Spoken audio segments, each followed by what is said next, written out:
A Martina s těma domů, to tak, to bylo.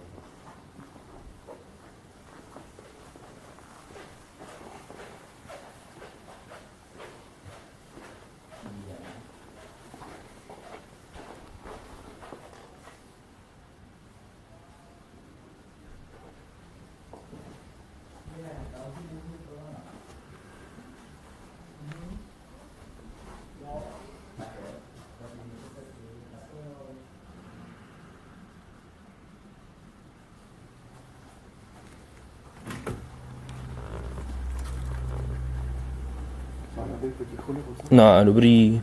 Aby tam nebyly naše vlasy. To umím vymazat. Fakt? Je tam vzadu. Ale já jsem mluvil v německém, já mám to tady. Kdyby náhodou,